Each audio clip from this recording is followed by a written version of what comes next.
Whenever I was scared as a kid, my dad had always told me in life that you should not be scared of ghosts. Fear the living because they can actually hurt you. In my late teenage years, I came into some money after my father committed suicide and I received an inheritance from him. At the time of my dad's passing, he and my mom owned a cabin up in Oregon by Mount Bachelor. The cabin had been put up for sale since my mom could no longer afford the payments, and renting it out was not covering the payments either. The cabin was set to go on the market for sale in less than a month, and was in the process of finalizing all the paperwork with the realtor and lawyer. So for that month's time, the cabin was not going to be rented out any longer and was just going to be vacant. I saw this as a chance to get away for a while and clear my head in light of all the things going on. I quit work, packed up my snowboarding gear, grabbed my dog Midnight, and headed up in my dad's car to the cabin. My first 2 days at the cabin were normal and nothing out of the ordinary happened. I spent my days playing with Midnight in the snow and snowboarding, and the evenings playing PlayStation or listening to music, drinking and smoking out on the balcony. I had already stocked up on food, cigarettes, and liquor, so I was pretty much a shut-in aside from the occasional out to hit the slopes. With my dog as company and DVDs, PlayStations as entertainment, I was quite content and started to feel relaxed after all the drama that had preceded my outing. The cabin itself was 2 stories. The bottom story had the living room and a side guest bedroom along with a small kitchen. Upstairs had another 2 rooms along with a walkout balcony attached to the master bedroom. Most of my time was spent either in the living room, kitchen, or master bedroom. I never ventured into the other rooms and always kept the doors leading into them shut. The 3rd day came around and I was going through my usual routine of playing with my dog, playing games, and watching DVDs.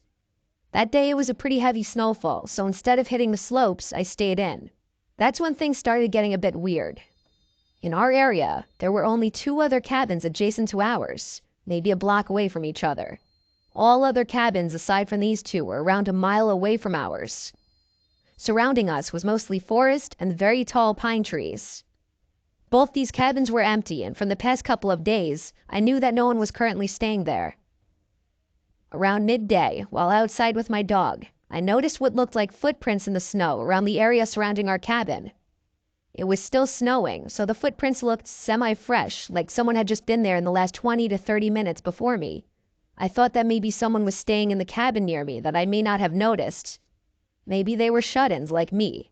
All right, whatever. The footprints led away from my cabin and they disappeared in the snow towards the denser part of the trees. I disregarded the footprints and went back inside. Nighttime came around and I decided to head to bed. My dog Midnight was laying on the bed with me when I noticed his ears perk up to a listening position. This was followed by him quickly jumping off the bed and running downstairs to the living room. I lay in the bed and stayed silent. I was honestly freaked out. I could hear him moving around downstairs back and forth. After around 5 minutes, he ran back upstairs to me and started to do his doggy dance for the sign that he had to pee or that he wanted to go outside. Shit, well fine, I can't say no to him, so we both went downstairs to the outside driveway for him to do his thing. Only he didn't want to pee. As soon as we were outside, he started to pull his leash, trying to drag me to where he wanted to go. He kept looking into the dense part of the trees where the prince had been earlier, but he also kept sniffing the side of the house and looking up towards the roof.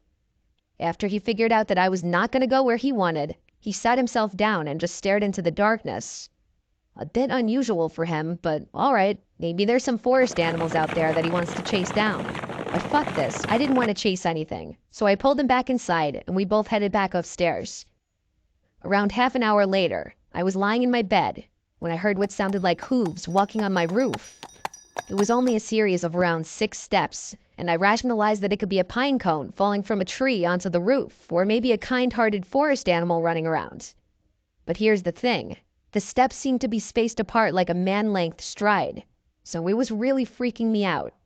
Midnight also heard the noise and was quick to run to the balcony screen door, expecting for me to let him out.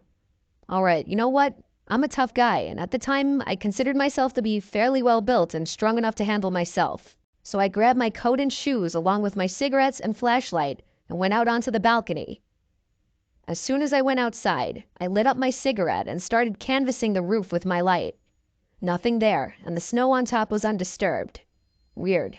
Was it all my head? What about midnight hearing the noise? Maybe he was feeding off my paranoia. I started to calm down and relax again. My eyes started to adjust to the darkness, and I kept smoking and just staring at the stars and trees next to our cabin. That's when I saw it. Around 20 feet from the balcony, I saw what looked like a man crouched in a squatting position in between two branches. It looked really tall, like 8 or 9 feet, and it was really fucking skinny. It was squatted on one branch, and its freakishly long, white arms were extended above its head, holding onto the branch above it, while its mouth was wide open with no expression. What the fuck is that? I wasn't sure if I was really seeing this thing, and stood just staring and sat there motionless. I noticed Midnight stand up and start pacing behind me and lightly barking at the same time. The thing still did not move. I put my cigarette out and was debating on shining the light in the thing's direction, but something in my head kept screaming not to. So I walked backwards to the inside of the room and pulled Midnight with me. Once inside, I locked the door and shined the light in the thing's direction, but there was nothing there. I shut the curtains to the screen door and retreated back to bed. But later on in the night, I heard some light tapping at the screen door, like someone was tapping on the glass with their fingers. It was consistent and did not stop for nearly an hour. Midnight seemed to stare at the door, but he wouldn't go near it anymore. The weirdest part was that I had a feeling like someone was inviting me to open that door, but at the same time, I kept hearing my dad's voice in my head, telling me to stay in bed and don't do it. I listened to my dad's voice and just stayed where I was. I passed out eventually and woke up in the morning. It didn't take me long to pack everything and get the hell out of there.